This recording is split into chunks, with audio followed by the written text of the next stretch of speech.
Parameterised के लिए, ठीक है। चलिए हम लोग स्टार्ट कर देते हैं। एक बार फिर से आप स्क्रीन शेयर देख लीजिए, स्क्रीन शेयर कर दे रहे हैं। जैसे कोई आ जाए बता देना हमें। और कोई ज्वाइन किया है?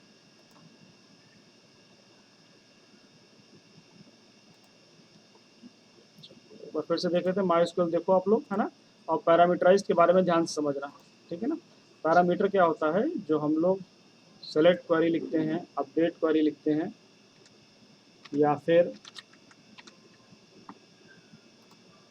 डिलीट क्वेरी लिखते हैं ना, तो उसमें जो वैल्यू पास की जाती है वेयर के पास,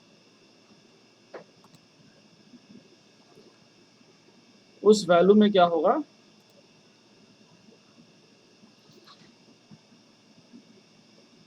देखते हैं।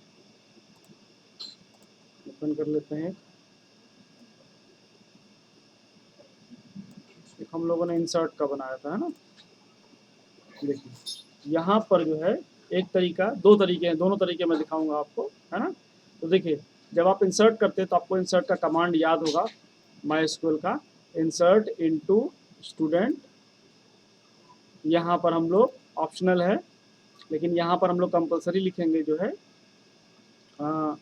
कॉलम का नाम, रोल नंबर और नेम, ठीक है, वैल्यूज़। और आपको याद होगा आप लोग यहाँ वैल्यूज़ लिख देते थे, है ना। पर अब यहाँ पर हम वैल्यूज़ नहीं लिखेंगे बल्कि प्लेस होल्डर लिखेंगे, ठीक है ना। प्लेस होल्डर किसके लिए? पैरामीटराइज्ड क्वेरी के लिए, ठीक है ना। ये क्वेरीज है, पैरामीटर है, और वो हम लोग यहाँ पर लिखेंगे दूसरी जगह पर। तो पहला तरीका ये है कि क्या करें, परसेंटेज एस लिख दें, परसेंटेज एस लिख दें इस क्वेरी के जहाँ जहाँ पर भी हमारे पास प्लेस होल्डर, यानी ये जो पैरामीटर इसके अंदर है ना, ये पैरामीटर है रोल नंबर और नेम, है ना। तो इसके अंदर जो वैल्यू आनी है परसेंटेज एस, है ना, रोल नंबर नेम क्या है, यहाँ पर पैरामीटर है ना। तो ये क्वेरी क्या हो जाएगी, पैरामीटराइज्ड क्वेरी कहलाएगी, ठीक है। क्लियर है? ये जो क्वेरी है ये पैरामीटराइज्ड क्यों? क्योंकि इसमें हम लोग कोई वैल्यू पास कर रहे हैं, है ना। तो जब भी हम कहीं पर कोई वैल्यू पास करते हैं तो वो क्या होता है, पैरामीटर होता है। तो पहला तरीका ये है कि परसेंटेज एस दो तरीके से कर सकते हैं, है ना। पहला ये तरीका है, ध्यान से समझ लीजिएगा, बहुत आसान है। आप लोगों ने देखा इंसर्ट इनटू, ये टेबल का नाम लिखते हैं, फिर ब्रैकेट में कॉलम के नाम लिख देंगे, वैल्यूज में हम लोग ओरिजिनल वैल्यू की जगह पर परसेंटेज एस और परसेंटेज एस पास करेंगे, ठीक है। मेरे ख्याल सबको समझ में आ गया होगा। तो परसेंटेज एस क्या है, एक प्लेस होल्डर की तरह काम करता है, जिसकी जगह पर ये पैरामीटर जाएगा। कौन सा पैरामीटर? ये जो वैल्यू हम लोग लिखेंगे 255 और ये वैल्यू लिखेंगे, ठीक है। अब हमें ध्यान रखना है कि जैसे क्रम में है, जैसे रोल नंबर के लिए परसेंटेज एस है तो यहाँ रोल नंबर पहले लिखा जाएगा, फिर उसके बाद नेम है तो वो नेम लिखा जाएगा। तो एक वेरिएबल ले लेंगे, कोई भी वेरिएबल का नाम लिख सकते हैं, हमने वैल लिखा हुआ है यहाँ पर। इसमें हम लोग टपल्स के फॉर्म में इंफॉर्मेशन को स्टोर कर देंगे, ठीक है। और फिर अपनी क्वेरी लिखेंगे mycursor.execute। ये हो गई क्वेरी हमारी st, है ना। और ये हो गया, ये क्वेरी हो गई, और ये हो गया उसका जो पैरामीटराइज्ड वैल्यू था।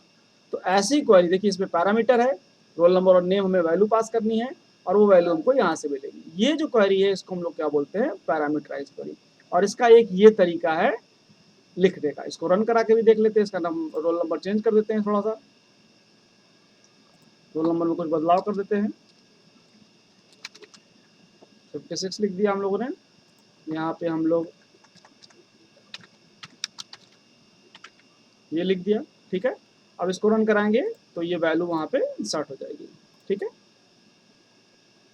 ये देखिए ये वैल्यू इंसर्ट हो गई हमारी यहाँ पे, है ना, ठीक है। तो इस चीज़ को क्या बोलते हैं, पैरामीटराइज्ड क्वेरी। क्लियर है? तो यहाँ तक एक तो ये हो गया, है ना। दूसरा देखिए ये एक तरीका है पैरामीटराइज्ड क्वेरी को लिखने का तरीका, और दूसरा तरीका हम लोग देखते हैं। इसको मैं बंद कर दे रहा हूँ। दूसरा तरीका दे, एक तो समझ में आ गया होगा मेरे ख्याल से, ये परसेंटेजेस लिखेंगे क्वेरी के अंदर, और फिर और दूसरा तरीका जो है देखते हैं, जो कि हम लोगों ने इस्तेमाल किया था। मैंने दोनों तरीके से दिखाया था आपको पैरामीटराइज्ड क्वेरी के लिए। डिलीट देखते हैं, ठीक है ना। डिलीट पर आ गए। अब देखिए डिलीट में जो है मैंने जो तरीका इस्तेमाल, ये भी पैरामीटराइज्ड क्वेरी है। इसमें भी चूंकि वेयर के बाद क्या लिखना, हमको वैल्यू लिखनी है। यहाँ पर देखिए ध्यान से, है ना, वेयर के बाद वैल्यू लिखनी है, roll number is equal to some value लिखनी है, पैरामीटर यहाँ पर भी लिखना है। तो अब यहाँ पर पैरामीटर लिखने के लिए मैंने क्या किया है, ये ब्रैकेट ओपन, ब्रेस जो लिखा हुआ है ब्रेस ओपन और क्लोज लगा दिया है, डबल कोटेशन बंद किया है, डॉट फॉर्मेट और उसमें फिर ये वैल्यू, यानी ये वैल्यू इस पैरामीटर में क्या होगी, आ जाएगी, है ना, इस जगह प्लेस होल्डर पे रिप्लेस हो जाएगी। तो ये भी पैरामीटराइज्ड क्वेरी को सॉल्व करने का तरीका है। पैरामीटराइज्ड क्वेरी का मतलब क्या है, हम कुछ वैल्यू अगर क्वेरी में पास कर रहे हैं तो दैट इज पैरामीटराइज्ड क्वेरी। और वो कैसे पास करेंगे, मैंने दो तरीके आपको दिखाए, है ना, एक तरीका ये वाला है, दूसरा तरीका परसेंटेज एस से भी हम लोग कर सकते हैं। ठीक है, परसेंटेज एस लिखेंगे तो हमको वैल्यू अलग से देनी पड़ेगी और यहाँ पे कॉमा करके वैल्यू लिखना पड़ेगा, एग्जीक्यूट कॉमा वैल्यू करनी पड़ेगी। ठीक है, ये तरीका है। तो ये बहुत आसान तरीका है, इसमें आसानी से कर सकते हैं। थोड़ा और भी कॉम्प्लेक्स है लेकिन हम लोग उसको डिस्कस नहीं करेंगे, इसका ही इस्तेमाल करेंगे। बहुत आसान है चूंकि ये करने में, तो यहाँ से ये चीज़ स्टोर हो जाएगी। ठीक है, तीसरी बात जो कल हम लोगों ने डिस्कस की थी, फैच वन, फैच ऑल और फैच मेनी के बारे में। ठीक, तो उसको भी देख लेते हैं हम लोग एक बार फिर से, ओपन कर लेते हैं हम लोग। ठीक है, फैच वन के ऊपर चलते हैं। ठीक, ये देखिए, ठीक है, अब हम लोग एक एक करके डिस्कस करते हैं। मैं जो भी कंटेंट जो है ज़रूरत नहीं होगी उसको हम क्या करेंगे, इस तरह से कमेंट बना देंगे। ठीक है, तो अभी हम पहले आपको फेच ऑल करके दिखा, फेच ऑल आप लोग लगातार करते भी आ रहे हैं। ठीक है, तो फेच ऑल करने के लिए क्या है कि यहाँ पर हम देखिए, फेच ऑल का मतलब यहाँ पर हम क्या कर रहे हैं, फेच वन की जगह पर फेच ऑल लिख देते हैं। ठीक है, फेच ऑल क्या करता है, फेच ऑल सभी रिकॉर्ड्स यहाँ पर दिखाएगा। और अब इसको हम लोग, इसका जो कमेंट वाला सेक्शन इसको हम हटा देते हैं। ठीक है, और इसको हम कमेंट बना देते हैं क्योंकि इसकी ज़रूरत हमको अभी नहीं है। ठीक है, आप सिर्फ इतना समझिए,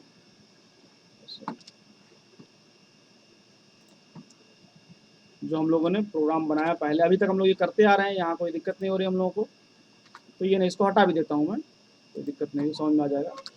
ये कमेंट बना लेते हैं, अब इसको मैं हटा देता हूँ। ठीक है, अब यहाँ पे देखिए क्या हो रहा है, ये सेलेक्ट स्टार फ्रॉम स्टूडेंट, सभी रिकॉर्ड आ जाएंगे। Data is equal to my cursor dot fetch all, fetch all record हो जाएगा। हम काउंट कर सकते हैं, काउंट करने के लिए मैंने कहा था कि इसके बाद लगाएंगे। ठीक है ना, तो काउंट करने के लिए हम लोग लिख लेते हैं count row, count row is equal to my cursor dot row. ठीक है, ये लिख लेंगे और इसको डिस्प्ले करना चाहते तो डिस्प्ले कर देंगे।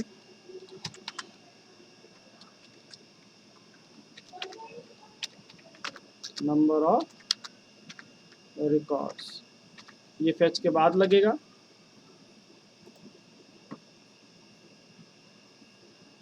कॉमा काउंट, ठीक है, काउंट अगर कोई काउंट रो करते हैं। ठीक है, काउंट रो हो गया, क्लियर है। तो अब इसको रन करा करके देख लेते हैं हम लोग। ये देखिए सारे रिकॉर्ड दिखा रहा है ना, सारे रिकॉर्ड दिखा रहा है, इट मीन्स, और रो कितनी है, 16 रो काउंट दिखा रहा है। Is it clear. तो ये है फेच ऑल। ठीक है, अब हम लोग फेच वन करके देखते हैं। ठीक है, फेच वन करेंगे। ठीक है ना, फेच वन करेंगे और एक बार इसको रन करा करके देखते हैं। इसके बाद हम लोग इसमें कुछ चेंजेस करके देखेंगे। फेच वन किया तो देखिए नंबर ऑफ रिकॉर्ड कितना आ गया, 1 आ गया। अगर नहीं दिख रहा हो तो मैं इसको थोड़ा मैक्सिमम, ठीक है, नंबर ऑफ रिकॉर्ड 1 आ गया। एक पहला रिकॉर्ड दिखा रहा है, देखिए ये सिर्फ पहला रिकॉर्ड दिखा रहा है, फेच वन। अब फेच वन क्या कर सकता है, मल्टीपल रिकॉर्ड दिखा सकता है। तो मल्टीपल रिकॉर्ड कैसे दिखाएगा, इसके लिए हम क्या करेंगे, इसको हम हटा देते हैं वापस सारा। ठीक है, और अब नया जो है वो कर लेते हैं। इसकी ज़रूरत हमको नहीं है प्रिंट की, तो प्रिंट वाला हम सेक्शन हटा देते हैं, इसको कमेंट बना देते हैं। ठीक है, और अपना वापस जो है उसे पेस्ट कर लेते हैं। ठीक है, अब आप देखिए समझ में आएगा, ध्यान से देखिएगा।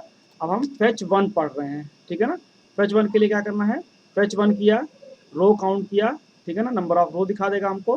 प्रिंट डेटा, प्रिंट डेटा मतलब जो एक रिकॉर्ड पहले प्रिंट हुआ है वो हमको दिखा देगा यहाँ पर। फेचिंग अनदर रिकॉर्ड, है ना। अब यहाँ पर इसकी ज़रूरत हमको नहीं है क्योंकि रिकॉर्ड एक बार फैच हो चुका है, ठीक है ना। तो इसकी ज़रूरत हमको अब नहीं शायद पड़ेगी।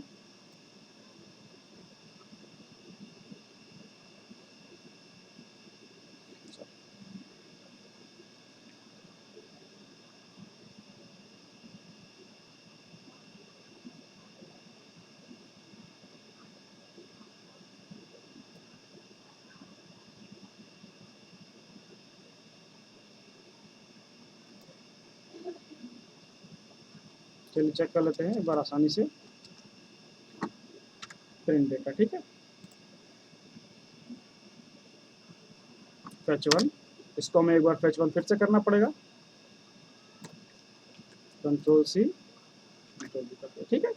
एक बार रन करा के देख लेते हैं। देखिए अभी देखिए पहला रिकॉर्ड प्रिंट हुआ, फिर दूसरा रिकॉर्ड प्रिंट हुआ, ठीक है ना। हमें क्या करना है, सिर्फ बार बार फैच करना है। देखिए पहली बार हम गए फैच वन, रो काउंट कर लिया, ठीक है, नंबर ऑफ रिकॉर्ड दिखा देगा एक, हमको इसको भी हटा देता हूँ, कोई दिक्कत नहीं इसको हटाने में, ताकि आपको पूरा पूरा सही सही समझ में आ जाए।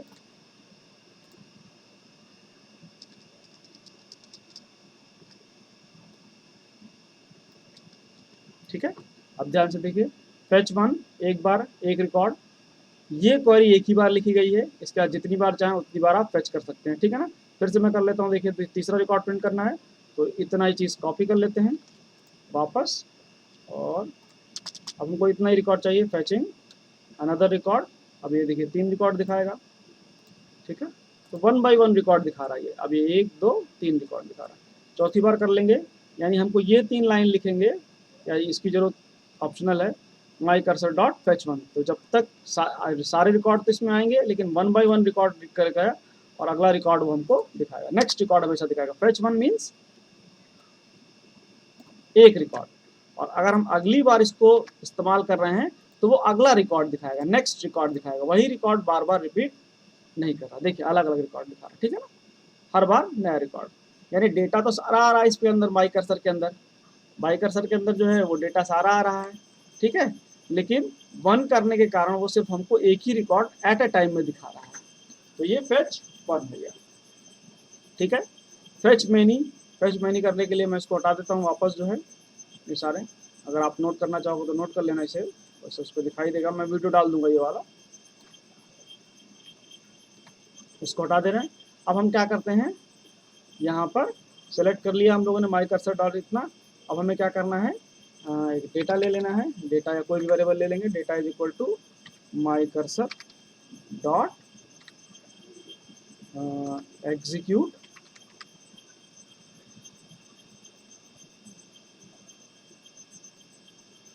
तो एग्जीक्यूट तो हो ही चुका है, my cursor dot fetch many बताना था आपको, F A T fetch many, execute तो कर ही लिया हम लोगों ने, ऊपर लिखा हुआ है। तो फैच मैनी में हम संख्या लिख देंगे, सपोज कि हमने 3 लिख दी, ठीक है, हमको 3 रिकॉर्ड दिखाना है, तो ये हो जाएगा। अब फिर आपको वापस 3 रिकॉर्ड देखने के लिए for I in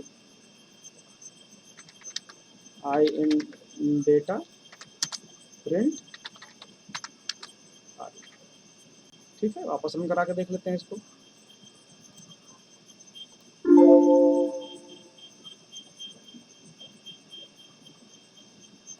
sorry bracket नहीं लगा हुआ,